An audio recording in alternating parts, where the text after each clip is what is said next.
A very good morning, students. How are you all? I hope you all are doing well. So, today we are going to discuss the structural organization in animals.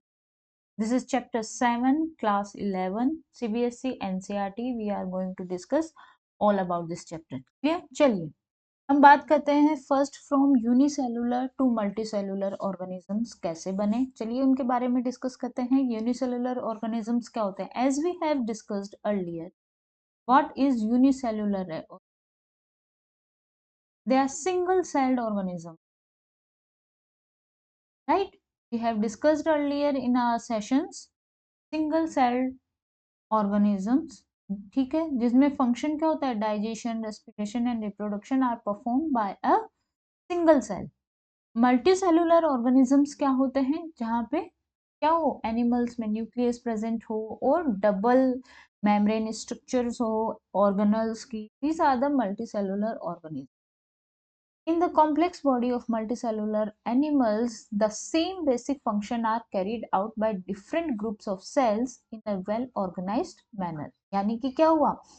उनमें मतलब एक complex structure होती है, ठीक है, complex structure है और well organised है, ठीक है. टिश्यू फॉर्मेशन की बात करते हैं. टिश्यू फॉर्मेशन का मतलब क्या होता है बच्चों? एज वी हैव डिस्कस्ड कि cell basic unit of our life. Cell से क्या बनता है? सेल से बनते हैं टिश्यू. टिश्यू से क्या बनते हैं? ऑर्गन. ऑर्गन से क्या बनते हैं? Organ system. ठीक है, तो उसी के बारे में हम डिस्कस करते हैं कि टिश्यू क्या होते हैं. टिश्यू क्या होते हैं? जो कि मल्टीसेलुलर एनिमल्स में प्रेजेंट होते हैं. Group of similar sales along with intercellular substances perform a specific function such as an organization is called tissue. अब बात करते हैं हम कॉम्प्लेक्सिटी ऑफ मल्टीसेलुलर एनिमल के बारे में. हाइड्रा की बात हो रही है. हाइड्रा क्या है? देखिए, hydra is made up of type of cells. The number of cell in each type can be thousands. Simple organism है ये, सिंगल सेलुलर, ज्यादा कोई कॉम्प्लेक्सिटी नहीं है. रिप्रोडक्शन वगैरह सब बर्डिंग से इनसे होता है, फ्रेगमेंटेशन से, ठीक है. ये हाइड्रा की स्ट्रक्चर है. ऊपर वाला पार्ट हाइपोटोम कहलाता है. These are the tentacles. This is the body column. This is the peduncle. और ये क्या होता है? उसको अटैच रखता है, ठीक है. ह्यूमन बॉडी की बात करें, human body is composed of billions of cells to perform various functions. Clear? अब हम बात करते हैं कौन कौन से basic types of cells present. जैसे कि कौन कौन से सेल्स प्रेजेंट है? देखिए, epithelial tissue, connective tissue, muscular tissue और न्यूरल टिश्यू. तो देखिए, एपिथेलियल टिश्यू में आती है skin. Connective tissue blood, bone, cartilage. These are the connective tissue. जो इनमें these are the example of connective tissue. Muscular tissue में मसल बोन आती है, सब मसल्स. न्यूरल टिश्यू में neurons, nerve cells. Clear? All complex animals consist of only 4 basic types of cells. These tissues are organized in a specific proportion and pattern to form organ like stomach, lung, heart and kidney. Clear है? चलिए हम बात करते हैं organ system की. अभी हमने बात की सेल से हम गए टिश्यू से गए अब हम ऑर्गन. और अब बात कर रहे हैं ऑर्गन सिस्टम और ऑर्गन्स की. दो या दो से ज्यादा टिश्यू जो साथ में काम करते हैं ऑर्गन बनाते हैं. ऑर्गन सिस्टम क्या होते हैं? दो या दो से जो ज्यादा organ perform common function by the physical and chemical interaction. Example क्या है? Digestive system, respiratory system etcetera. Division of labour की बात करते हैं कि cell division we will discussed in next chapters. Cell division क्या होता है? As we have discussed the cell के बारे में हमने डिस्कस किया है, तो हम आगे सेल डिवीजन के बारे में भी बात करेंगे. सेल्स जो होती है, cell, tissue, organ and organ system split up to work a way of exhibit division of labour. यानी कि हर सेल का अपना एक काम होता है, स्पेसिफिक फंक्शन होता है हर सेल का। ये नहीं है कोई भी सेल कुछ भी काम कर लेगी। हर सेल को अपना अपना काम सौंप दिया गया है, तो हर सेल अपने ही काम के लिए क्या होगी, रेस्पॉन्सिबल होगी, जो काम उसको दिया गया है। क्लियर है? सर्वाइवल की बात करें तो this division of labour contributes the survival of body as a whole. Here you can see the cell division. Meiosis की बात हो रही है। कुछ फेजेस होते हैं सेल डिवीजन में, जैसे कि interphase, prophase, metaphase, anaphase and telophase. These are the क्या है ये हर जगह स्टेप्स हैं कि सेल डिवीजन में मियोसिस में क्या होता है, माइटोसिस में क्या होता है। We will discuss in our next chapter. Interphase में क्या होता है, प्रोफेज में क्या होता है, मेटाफेज में क्या होता है, स्पिंडल फाइबर बन जाते हैं, एनाफेज में प्लेट बन जाती है जिससे क्रोमोसोम्स अलग अलग हो जाते हैं और एक न्यू सेल का डेवलप कर लेते हैं, जैसे कि as you can see in this diagram.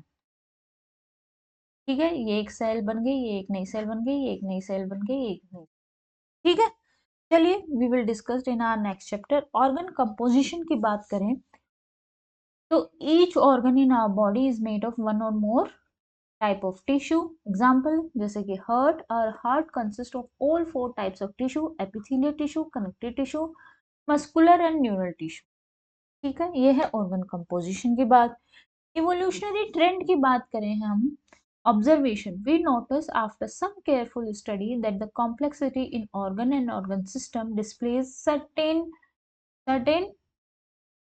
discernible trend.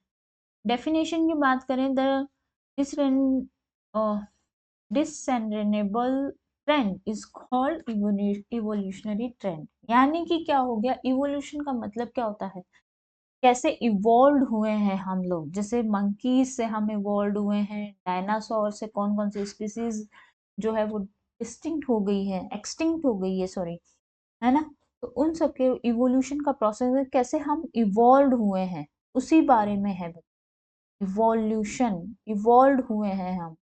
ठीक है, फर्दर स्टडी की बात करेंगे हम आगे नेक्स्ट चैप्टर में। You can see the diagram of human evolution, कैसे ह्यूमन का डेवलपमेंट हुआ, अर्थ जनरेट हुई, फिर उसके बाद में कुछ सिंगल सेल क्या हुए, बिग बैंग थ्योरी आई। बिग बैंग थ्योरी के बाद में क्या हुआ, अर्थ अर्थ पे क्या हुआ, कुछ यूनिसेलुलर ऑर्गेनिजम्स हुए। ठीक है, फिर वो क्या बना लिए, धीरे धीरे डेवलप हुए। ठीक है, स्नेक से, लिजार्ड से, फिर धीरे धीरे डेवलप हुए और मंकीज से ह्यूमन बने, फिर होमोसेपियंस बने। क्लियर है? मॉर्फोलॉजी और एनाटॉमी की अब हम बात करें, morphology refers to the study of. Morphology का मतलब क्या होता है बच्चों, देखो, मॉर्फोलॉजी मतलब बाहर की structure, outer structure, outer structure की बात कर रहे हैं हम। ठीक है, यानी कि form of extremely visible feature, जो कि विजिबल हो। इन केस ऑफ प्लांट्स और microbes the term morphology precisely means only this. In case of animals, these refers to the external appearance of the organ or parts of the body. Anatomy की बात करें तो anatomy क्या होगी, study of morphology of internal organ in the animal. Anatomy की बात हो गई, यानी कि मॉर्फोलॉजी का मतलब क्या हुआ, ईयर, आईज, जो हम खुद अपनी आंखों से बाहर देख सकते हैं, एक्सटर्नल ऑर्गन।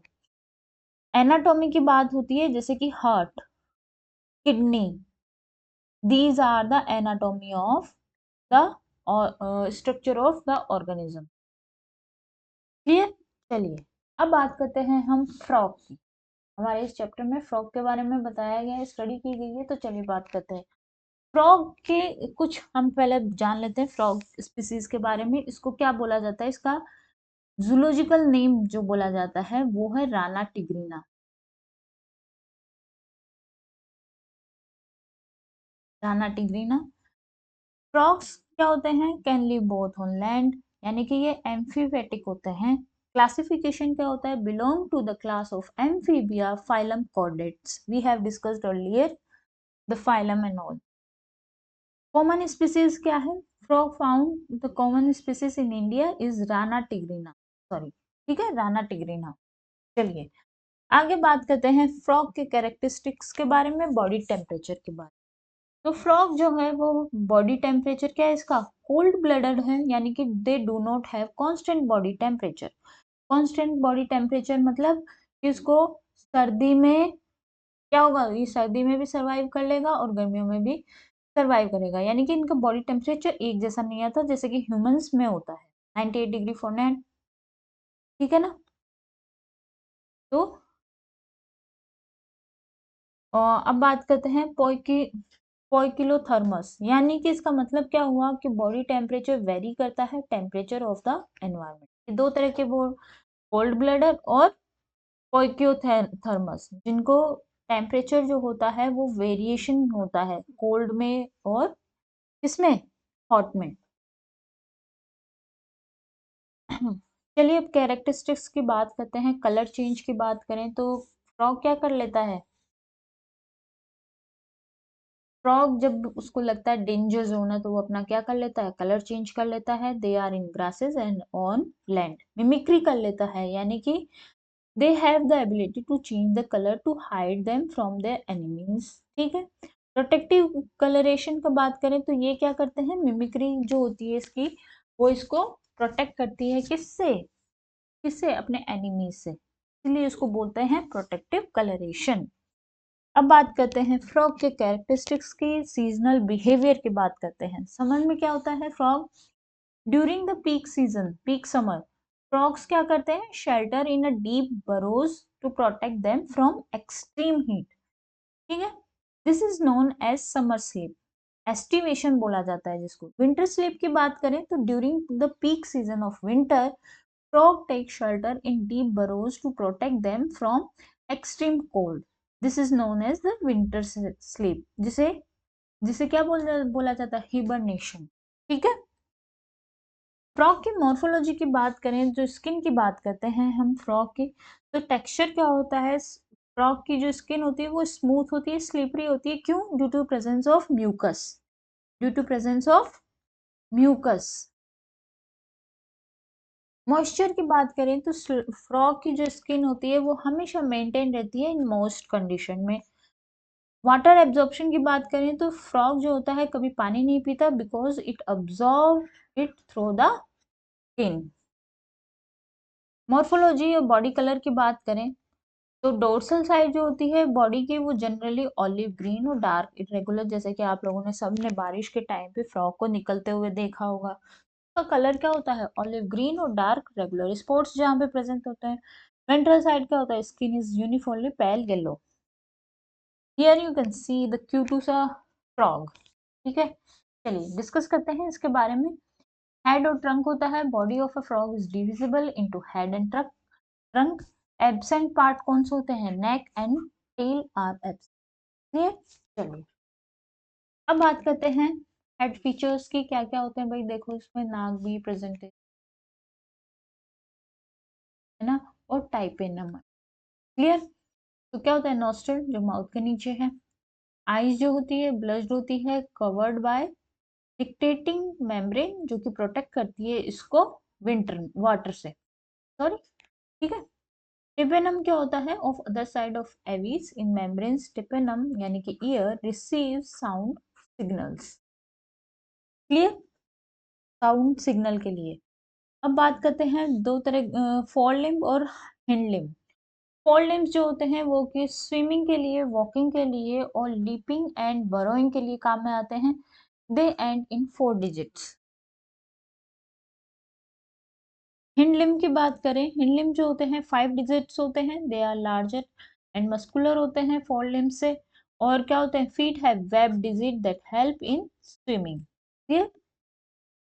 सेक्सुअल डायमॉर्फिज्म की बात करें, क्या होता है सेक्सुअल डायमॉर्फिज्म, देखिए बात करते हैं। मेल फ्रॉग जो होते हैं वो can be distinguished by the presence of sound producing vocal sacs, also a capillary pad of the first digit of the forelimb, जबकि फीमेल में ये फीचर एब्सेंट होते हैं।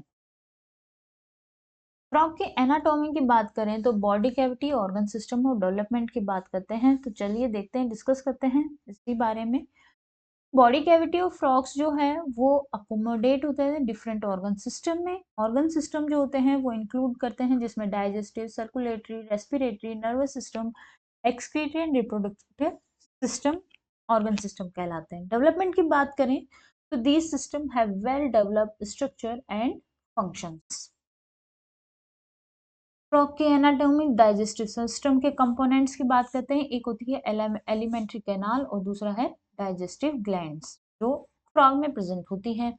डाइजेस्टिव सिस्टम क्या होती है, जिसमें ये होता है एलिमेंट्री कैनाल और डाइजेस्टिव कैनाल। एलिमेंट्री कैनाल जो होती है वो शॉर्ट होती है क्योंकि फ्रॉग क्या होता है, कार्निवोरस होता है। कार्निवोरस मतलब वो क्या करता है, कीटों को खाता है, right. Hence the length of the intestine is reduced. इसीलिए इसकी intestine क्या होती है, छोटी होती है, reduced होती है। Here we can discuss the anatomy में क्या क्या आते हैं, mouth, buccal cavity, pharynx, esophagus, stomach, intestine, rectum and cloaca। ठीक है, चलिए आगे डिस्कस करते हैं एनाटॉमी यानी कि डाइजेस्टिव ग्लैंड के बारे में। लीवर में क्या होता है, लीवर में सीक्रेट होते हैं बाइल जूस जो कि स्टोर होता है गॉल ब्लेडर में। पेनक्रियाज में क्या होता है, डाइजेस्टिव ग्लैंड जो कि produces pancreatic juice containing digestive enzyme. Here you can सी, अब देखिए डाइजेशन प्रोसेस कैसे होता है। फूड को जब फ्रॉग क्या करता है, पहले फूड को कैप्चर किया, ठीक है, अपनी टंग से, फिर ये स्टोमक में जाता है। Digestion for food takes place at the action of HCl and gastric juices secreted from the walls of the stomach। Intestinal digestion की बात करें तो पार्शियली डाइजेस्ट हो जाता है किसमें, काइम में। Is passed from stomach of the first part of small intestine, फिर ड्यूडेनम में, ड्यूडेनम से वो रिसीव करता है बाइल फ्रॉम गाल ब्लेडर से, और पेनक्रियाज में पेनक्रियाटिक जूस सीक्रेट होते हैं जो कि वो कॉमन बाइल डक्ट के थ्रू जो पेनक्रियाटिक जूस रिलीज होता है उससे वो डाइजेस्ट होता है इंटेस्टाइन में। एब्जॉर्प्शन होता है, फिर जो डाइजेस्टिव फूड होता है वो एब्जॉर्ब हो जाता है, जैसे कि फिंगर लाइक फोल्ड्स होते हैं इनर वॉल में इंटेस्टाइन के, ठीक है, जिसको क्या बोलते हैं, विली और माइक्रोविली। फिर क्या होता है, वेस्ट का removal. The undigested solid waste जो होता है वो मूव हो जाता है फ्रॉम रेक्टम और passes through out cloaca. Clear. चलिए बात करते हैं रेस्पिरेटरी सिस्टम की। रेस्पिरेटरी सिस्टम की बात करते हैं। एक्वेटिक रेस्पिरेशन होता है, टेरेस्ट्रियल रेस्पिरेशन होता है। वाटर में क्या होता है, स्किन जो होती है वो एक्ट करती है एक्वेटिक रेस्पिरेटरी ऑर्गन की तरह, जिसमें क्या होती है, ऑक्सीजन डिसॉल्व हो जाती है वाटर में और exchange through the skin bye diffusion. यानी कि ऑक्सीजन का जो क्या होता है, जो एक्सचेंज होता है वो स्किन के थ्रू होता है। टेरेस्ट्रियल रेस्पिरेशन में एक बात करें कि on land the buccal cavity, skin and lungs act as a respiratory organ। respiration by lungs is called pulmonary respiration। clear है। here you can see the diagram of anatomy of lungs। ठीक है, चलिए discuss करते हैं structure के बारे में, lungs के स्ट्रक्चर के बारे में। The lungs are a pair of elongated pink colored sac-like structure present in the upper part of the trunk region, यानी जिसको थॉरेक्स बोला जाता है। ठीक है, ये देखिए ये क्या है, लंग कैविटी। ठीक है, यहाँ पे ये क्या है, एल्वियोलाई, जो कि जहाँ पे ऑक्सीजन का एक्सचेंज होता है, ऑक्सीजन आती है यहाँ पे। ठीक है, ये क्या है, this is called glottis and this is lung wall. ये क्या है, लंग वॉल है और ये ट्रैक्ट लंग है। चलिए बात करते हैं लंग्स के बारे में। एयर पाथवे कैसा होता है, जैसे एयर आती है थ्रू द नॉस्ट्रिल, फिर वो बकल कैविटी में आएगी और फिर वो लंग्स में जाएगी। स्पेशल कंडीशन क्या है, during aestivation and hibernation gases exchange takes place through skin. Circulatory system के बारे में हम अपने नेक्स्ट वीडियो में डिस्कस करेंगे। आई होप आपको समझ आया होगा और अच्छा लगा होगा chapter. Till then bye bye, have a good day and take care.